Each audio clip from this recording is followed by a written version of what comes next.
Happy Sunday in Phoenix, Arizona. It's February 9th, 2020. Kind of a cloudy, or at least chemtraily day here in Phoenix.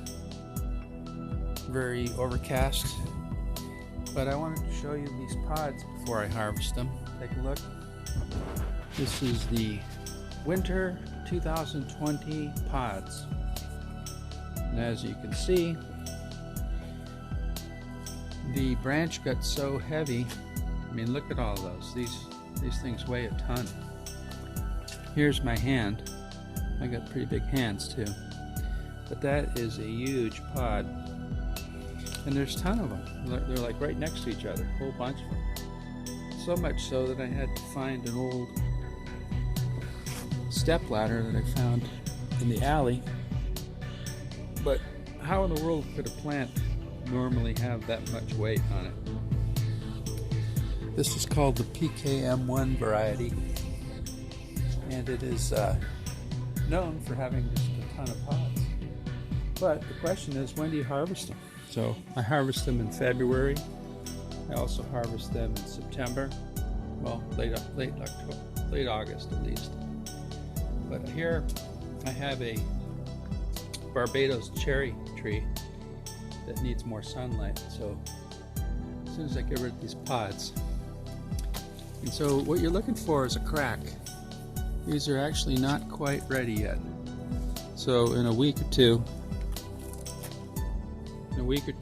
I will probably harvest them one way or another. This one's getting close.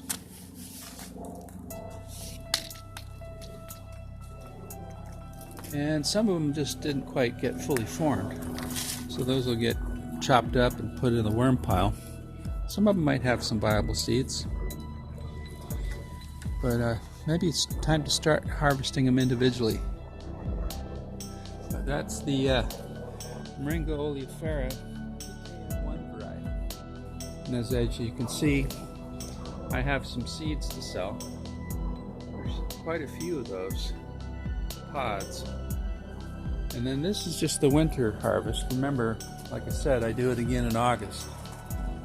And over here is a bunch of radishes that have come along quite nicely. And let's just see if what we can do here. Pull one up and see what's going on.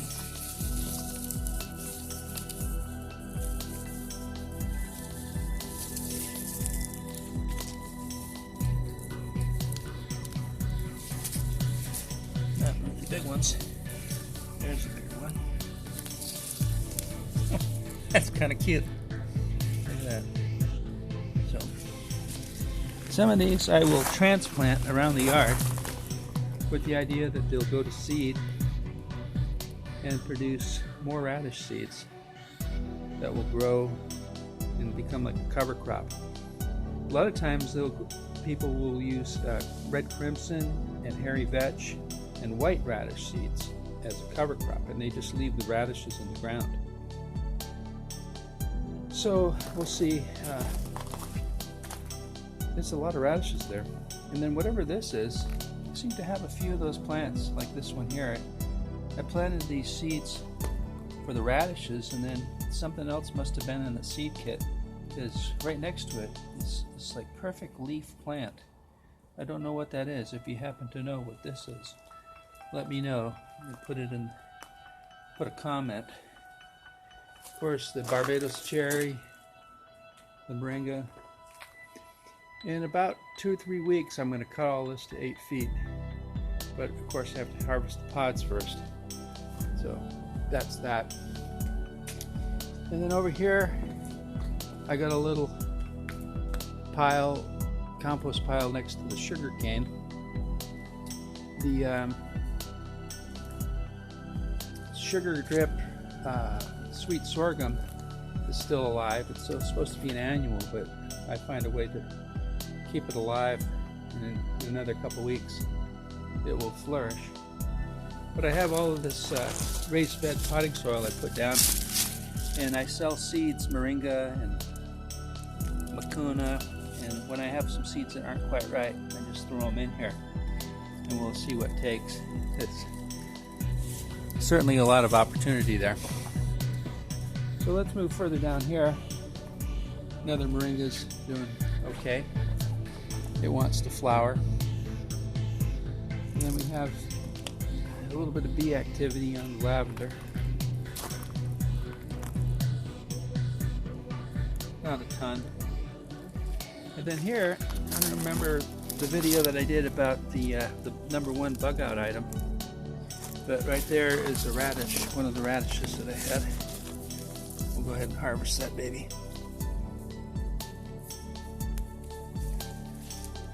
And there's another little one. But over there, we have lemon balm. And there's some other stuff that I grew in here, or at least threw the seeds of. This one isn't quite so abundant as the this over here. This is the broccoli seed one. And so what I want to do today is to open this baby up and let it breathe. You can see that it's starting to have a crown there. So let's just do that right now. Show you how easy it is to open this up.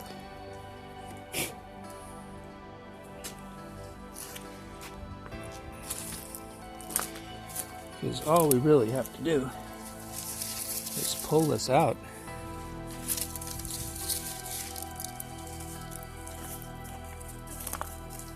Isn't that pretty simple? Just leave the hose there. I'm too lazy to move the hose for now. But dust that off. And we're going to get some rain. But now these leaves won't be hit by the screen. And we can see, well, let's put that in the compost pile over there, Jim. I got another one right here next to the moringa. These are from the moringa pod. But see, now it can breathe. Now this over one here with the lemon balm, it seems like it's kind of a good little location. It's protected. There's other opportunities that are happening there. So we'll keep that covered.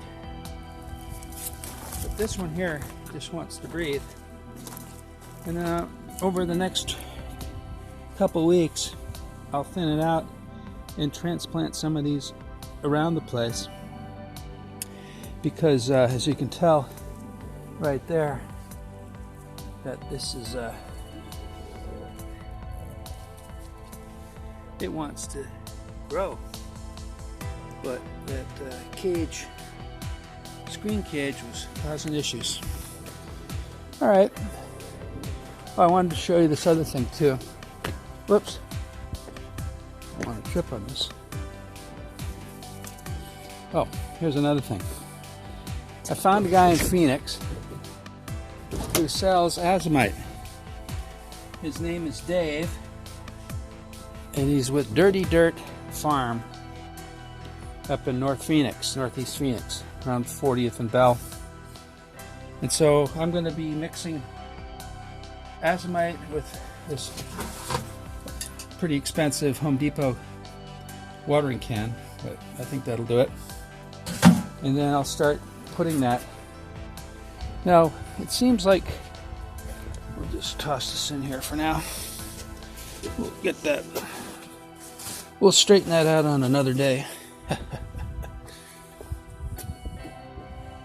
But that's all of the azomite water is going to be for stuff that's in raised bed potting soil that is not exposed to clay.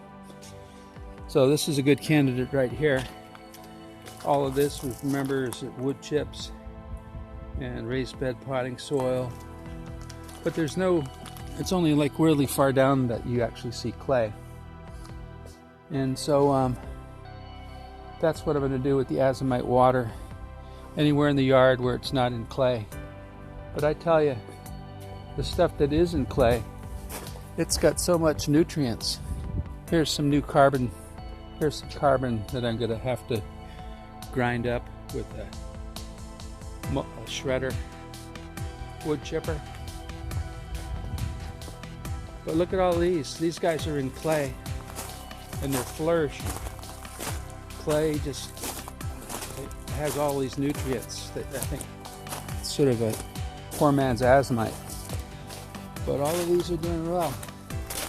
Here's something that's growing, and I have no idea what it is, but it looks a lot like tomatoes or something. So if you know what this is, it's got the little hairy edges like it is, but maybe that's a tomato, I don't know. And here's another one that's kind of cool. It's constantly flowering and producing these little berries. So if you know what this one is, some of them are like little purple berries that you can eat.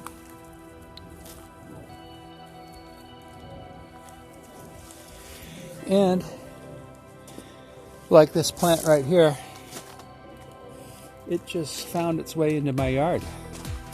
Just like that maybe tomato one over there. But this one here, I don't know what it is, but it's always flowering. It's always producing berries. It's getting bigger and bigger. Here's the berries. And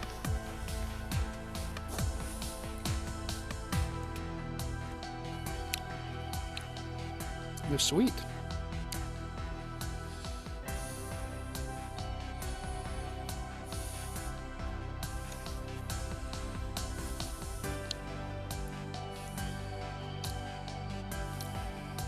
I have no idea what that is, but it sure tastes good. So that's it for this. Oh, gotta show you one more thing. With the winter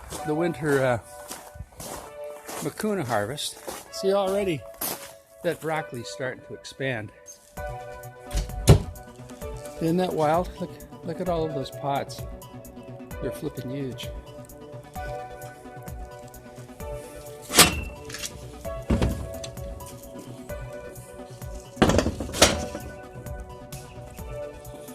This one's doing all right. This is a volunteer moringa. The aloe vera in the front yard are kicking butt. Look at these flowers.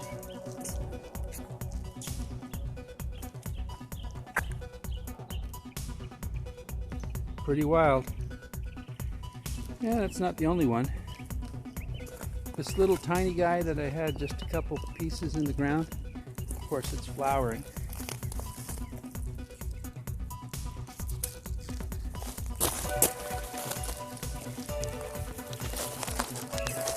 And this yellow aloe vera is doing quite well.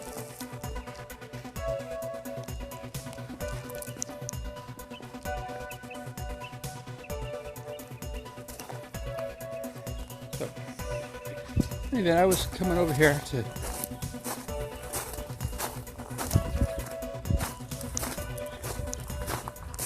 take a look at the Mucuna.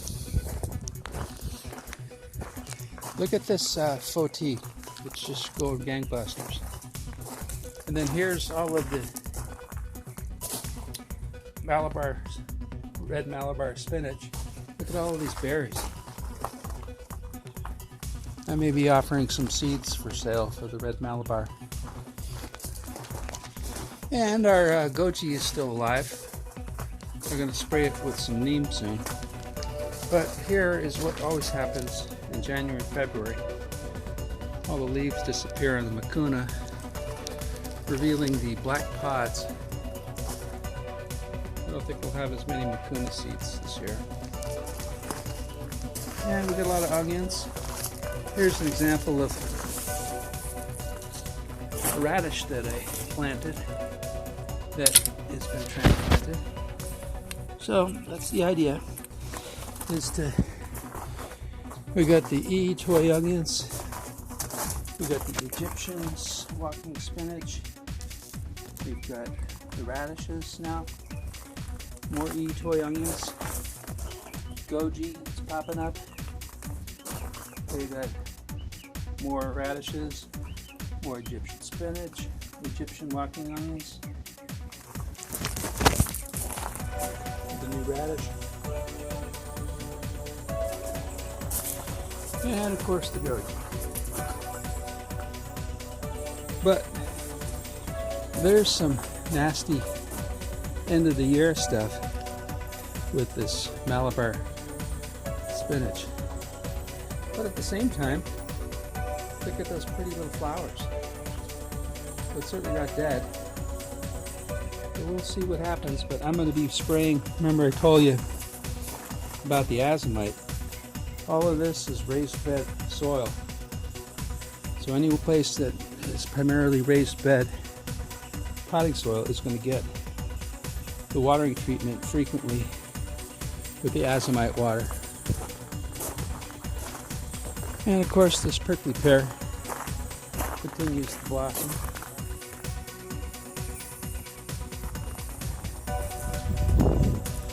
And the moringa pods over here are not quite so as impressive as the backyard. There's a lot of ones over here that are not fully formed, whereas in the backyard they are huge. Tea's doing real well.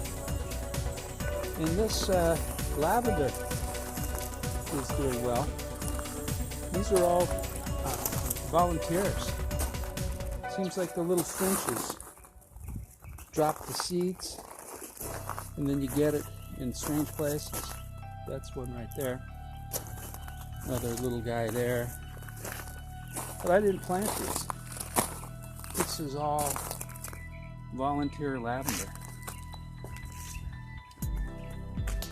And all of these are doing incredibly well. Of course I watered them yesterday, so they all look nice and puffy. But you can see another little lavender guy over there. Then once the temperature gets to 55, no lower than 55 every night, I think I'm going to cut this one at roof height to get multiple branches coming out. But there, you can see there is new growth. And over here we got some of the late stuff that I planted from Moringa, which is kind of small. But you can see that it's dying to get started. But we keep having these cold spells. But we'll be done with those soon. But even with these relatively new ones that I planted from last February, you can see that they all have that little flower thing ready to happen.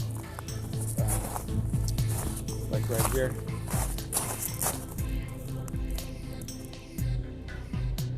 That will grow to be like that. And I suspect I'll have that on all these aloe veras. So that's the update for this winter, February 9th, 2020. And this is a volunteer moringa that seems to be doing well. So we'll catch you next time. Thanks.